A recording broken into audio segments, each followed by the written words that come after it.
All right. Good morning, VZ. Today is Tuesday, March 16th.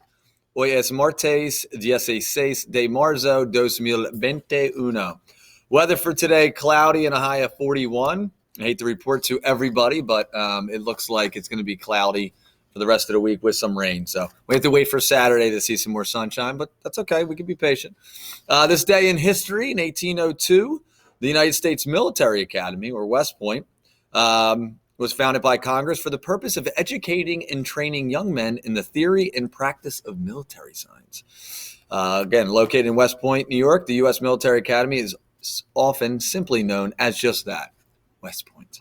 All right, birthdays today. Happy birthday, Alexa Illigash. Happy birthday to you.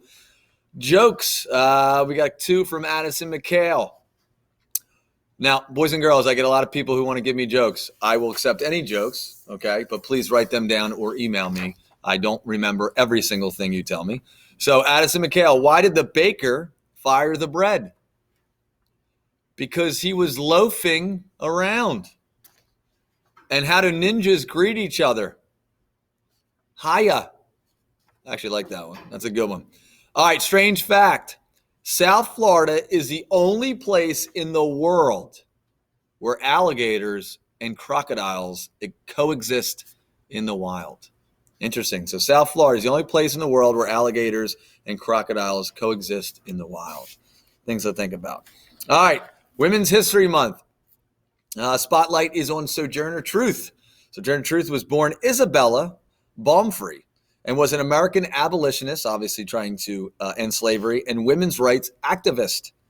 Truth was born into slavery in New York, but escaped with her infant daughter to freedom in 1826.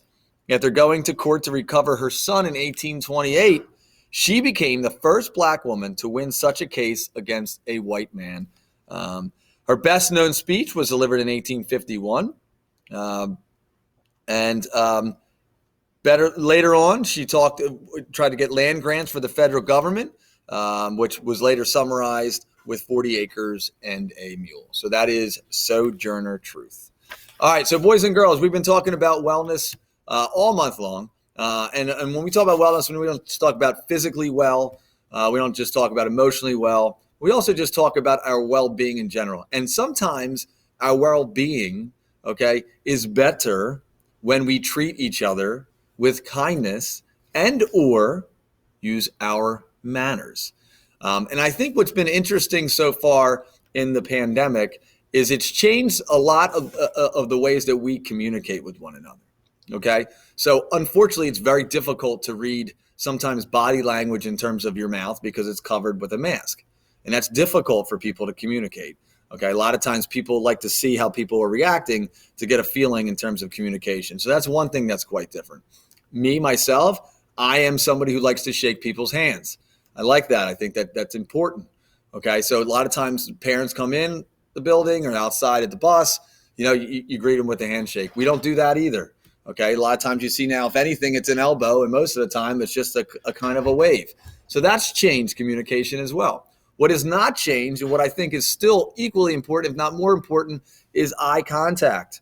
Okay, being able to look at somebody in the eye, let them know that you're actually listening and talking to them. That has not changed. In fact, it's probably more important now than ever.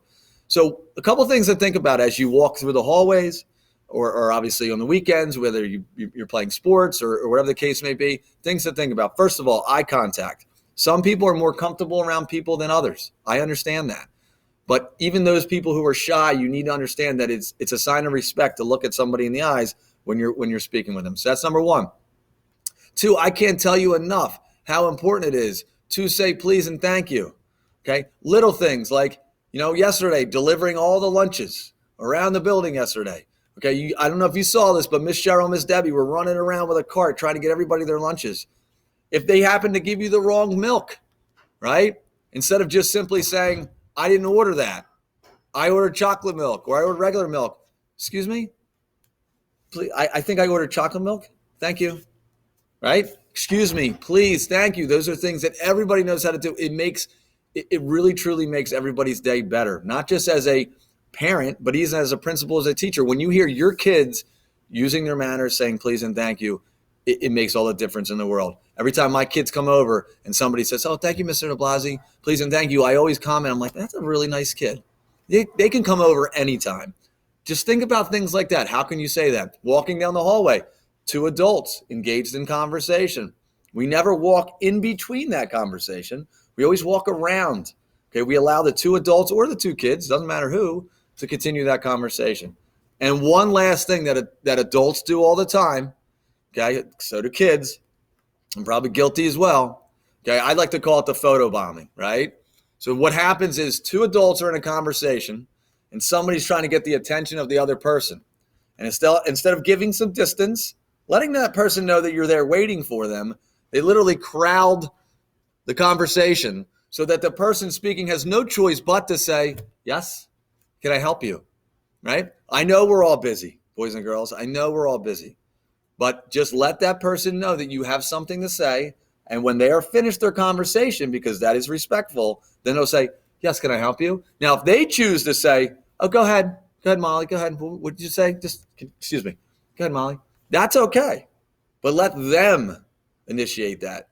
Don't crowd the picture so much that the person has absolutely no opportunity to speak. So again, just things that we typically would be talking about in morning meeting, but because this school year is quite different, those things are a little bit harder. So remember, lots of please and thank you, right? In the hallway is always good. Good morning. Love that. You guys are very good at that. Good morning, Ms. Blasi. Good morning. I love that. Eye contact. Okay. Energy. Remember, we always say make it a great day or not. The choice is yours. That's what that means. What are you going to bring to the table today to make it a great day for everybody? Okay. Because remember, there's no sun this week.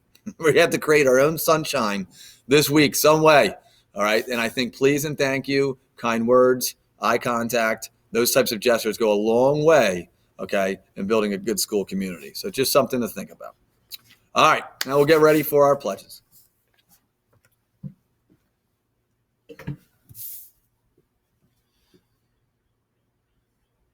I pledge allegiance to the flag of the United States of America and to the republic for which it stands, one nation, under God, indivisible, with liberty and justice for all. Now for the pledge of kindness. I pledge to myself on this very day to try and be kind in every way. To every person, big or small, I will help them if they fall. When I help myself and others too, that is the best that I can do. Remember, VZ cares for you. Make it a great day or not. The choice is yours. Have a good one, everybody.